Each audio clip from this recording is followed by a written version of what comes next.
Hi, this is Scott Garibay, and today we're going to talk about Dungeons & Dragons, and we're going to talk about the biggest story of January 2024, and how Dungeons & Dragons really is on this repeat rhythm of massive, hugely covered, dramatic, dynamic story events, news events, international news events are connected routinely to Dungeons & Dragons. This thing, Dungeons & Dragons intellectual property, and I love this. Like, we just, now that there's stakes, now that there's $500 billion on the line, there was just a story, like, it turned out to not be true, but it was openly discussed by thousands of internet sources, news sources, right? But I would say probably easily 500 to 1,500 international news sources discussed a story where Dungeons & Dragons would be bought by a massive multimedia international conglomerate that has revenues of $500 billion, right? So get this, every company before Hasbro that bought Dungeons & Dragons went out of business, right? Like, actually no longer functioned under their, that's wrong to say went out of business, no longer functioned under their own umbrella, right? Like, TSR, done and gone. WotC, just a vestigial nub on Hasbro now, right? If you buy Dungeons & Dragons, you better worry if your company's going to survive it, right? And Dungeons & Dragons is like, thanks for, Dungeons & Dragons is like a hermit crab, right? Like, it just crawls into you, uses you as a shell for a while, and then its history so far is it moves into your company, uses it as a shell for a while, shucks off the husk, and then goes and finds a new home, right? It's fine. Your company, if you buy Dungeons & Dragons, Dungeons & Dragons going to be fine. Dungeons & Dragons going to be more valuable when it's done. Is your company even going to be around? Is it going to be independent? Is it going to be freestanding? And people are like, oh, Dungeons & Dragons is a game about cutting goblins in half. Dungeons & Dragons eats companies for breakfast, right? Like, and just shucks off the shell, right? Like it's pretty interesting, right? And right now, Hasbro is like Dungeons & Dragons is worth a fortune. Like, companies, like, okay, when there was a report that a massive multimedia international conglomerate wanted to, that has revenues of $500 billion, wanted to buy Dungeons & Dragons, nobody blinked an eye. Like, oh yeah, that makes sense. Totally makes sense that they would want that. Yeah, that they would. And Hasbro at the same time is like, are we going to be existing in 5 years? Dungeons & Dragons will be.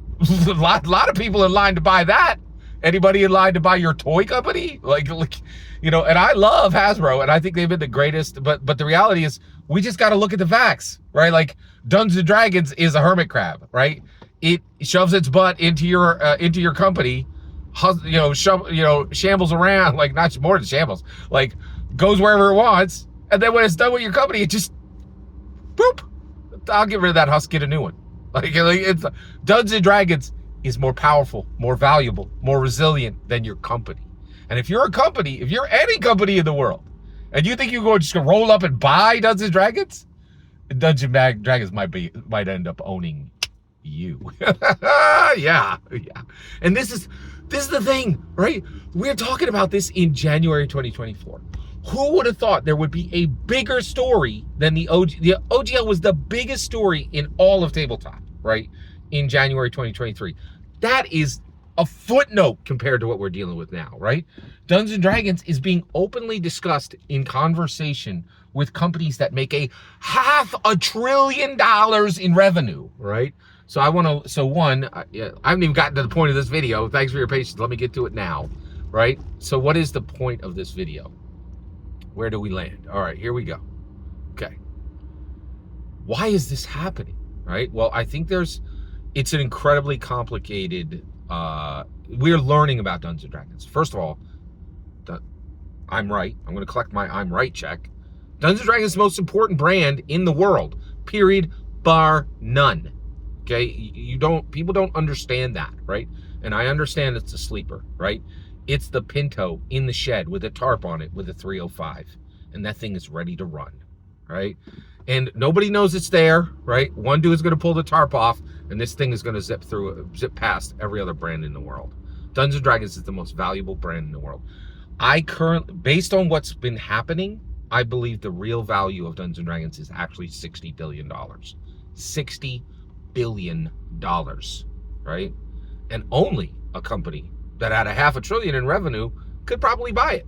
Like, all right, so like, and that's a short list, baby. That's a short list, okay?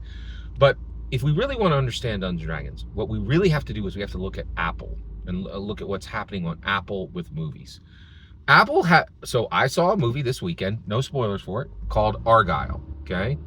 And what I realized is, and actually I didn't realize this, Grace Randolph realized this, and I realized this is exactly what's happening to Dungeons & Dragons.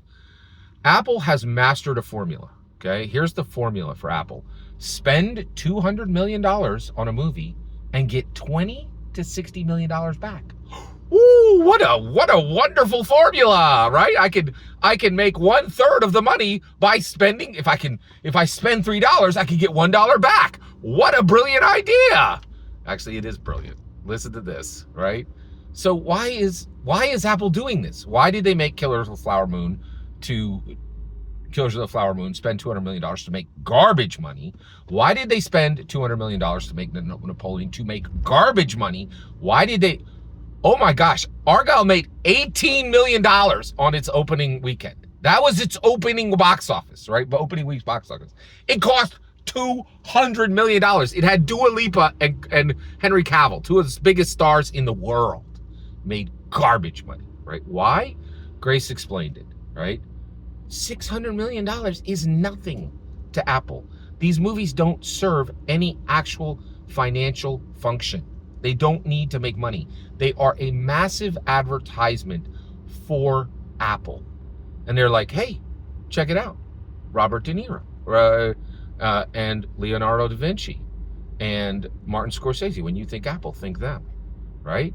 And then when you think Apple, think, Joaquin Phoenix. Think the best history movies being made today, the most relevant, the most exciting, right? When you think Apple, think Henry Cavill, the Superman you all want, right? Think Dua Lipa, second only to Taylor Swift, right? Like, when you think Apple, think celebrity, think huge, think big, right? Think awesome. That's what Dungeons & Dragons is. Dungeons & Dragons value is not bound to the US dollar. Dungeons & Dragons is tied. It is bound to the heart and mind of the most charismatic, confident, and intelligent people in the world. And I think the reason why nobody blinked when it was reported that a massive multimedia international corporation, a conglomerate, wanted to buy Dungeons & Dragons, they're like, of course a company that has $500 billion in revenue would want Dungeons & Dragons, because it's the greatest advertisement for any brand that's ever been created. The problem these companies don't know is Dungeons & Dragons is more powerful than their company. Dungeons & Dragons routinely goes into a company and comes out alive, stronger, but the company is a husk, right? So I don't think this doesn't have to continue to repeat. If a company goes in and says, we are buying the most powerful, valuable, secular thing on the planet Earth, then they can save themselves, right? They can actually deliver in a way that is functional and useful, right? And so what we now realize is there is almost no upper limit on a real. Dungeons & Dragons legitimately could be worth $100 billion. It could be the brand that literally breaks the record for all brand sales, right? And we are in a new age. And then also that Dungeons & Dragons has no upper limit on how powerful and important its stories can be. The internet, it is routinely talked about in international news. We are in a new day. Every single word of that is my humble opinion. The important part is when I get to hear your humble opinion. When you get in the comments and send your traffic. Please consider subscribing, and have a fetch millennium.